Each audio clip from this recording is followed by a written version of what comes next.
You might remember a friend of mine, a hotelier in North Cornwall, was rung up by a company working for the Home Office, offered a huge amount of money to close his hotel for a year and to sack all his 23 local staff. He said no, and the village of Tintagel, I think, have been very grateful to him ever since. Well, now they've decided not to book hotels. They're boasting that fewer hotels are holding young men that have crossed the English Channel on boats, but the pressure's on because the numbers that have crossed the Channel so far this year are 25% higher than they were this time last year. Well, a friend of mine, Terry Batt, had the similar experience to our hotelier, but this time with a private house in Suffolk. What happened, Terry? Well, we had this house for rent. It's a townhouse, beautiful place. And we were told that there was a company looking for a house to rent, and we wanted to rent the house. Yep. And so Nicola, my wife, she sent all the details through. And then we got a phone call one day from a firm called Serco. Mm-hmm. And I'm sure you know Familiar to viewers of this programme. Yeah. Yeah, and they said, oh, you've got this house to rent. We've looked it up on the sort of national database, and the area code fits in with our criteria. Oh, that's very good of you. Okay. And so I said, OK. They said, right, we will offer you a 7-year contract. They gave us a price. We see pictures of the home for those watching this on television. Lovely place. Oh, a lovely place. Nice. Yeah, everything's new in it. So 7-year deal you were offered? 7-year deal. They would take care of all the maintenance, repairs, everything. Council tax, everything. Utilities, literally everything. There's not a thing for anyone to pay. Not us, not the people moving in. They would take care of the lot. And attractive then. Very much so. I'd like some of that. You know, yeah. And good money?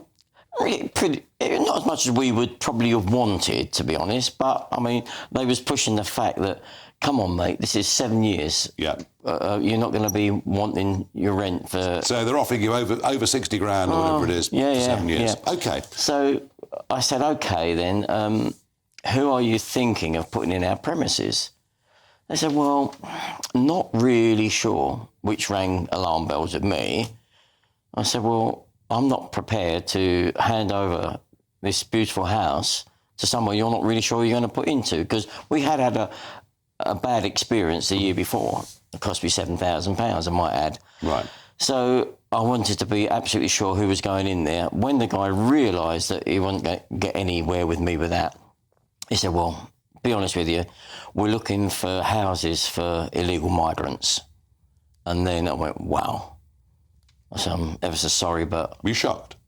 Absolutely. I couldn't believe what I was hearing. And he was shocked that I was shocked, you know. He said, well, this 7-year contract and... Money's money. Money's money. Yeah, but I've got, you know, although I don't live there myself, I've got other lovely... It's in a beautiful neighbourhood. I've got other neighbours that I wouldn't want to impose this on, because where we live up in Suffolk, I mean, you walk down Great Yarmouth High Street, I promise you, Nigel... You don't hear a word of English spoken. It's all Eastern Europeans, and they're in groups of 6, 8, and it's quite intimidating, to be honest with you. All of whom, interestingly, in that case, they're here legally. Oh, yes. But what you were talking about were those that across the channel, basically. Yeah, the boat people. So you refused them, did you? I did, yes, absolutely. Because, you know, I love my country, and I don't think...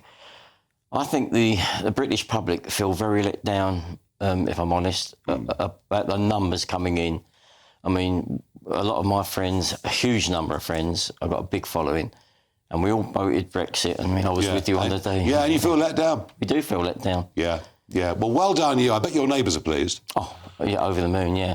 You know, the fact that we could have said yes and... Yeah, take the money. Take the money. And no aggro, nothing to do for 7 years. No. Very tempting. We weren't prepared to do that. Any second thoughts? No. Good. Absolutely none. Well done. Terry, thanks for coming in and sharing that story. Yep. I mean, the problem is, there's always someone somewhere. Oh. Well, there's one just up the road in Lowestoft, 6-bedroom house. It's going to be turned into a house of multiple occupancy. Yeah. And the lady that owns it was quite happy to do it. Yeah. No, well... Why not? Well, our hotelier friend in Cornwall, still in his principles, he's been absolutely book solid Brilliant. ever since. And I hope you're not for want of a free drink in a local pub after what you've done up in Suffolk. Thank you very much. Now, we did approach Serco for a statement, but all they came back with was a clarification that they did not use the term illegal migrants to describe asylum seekers. Yeah, fair enough, they probably did say asylum seekers, but and Terry put his own spin on that, but kind of I think we all understand.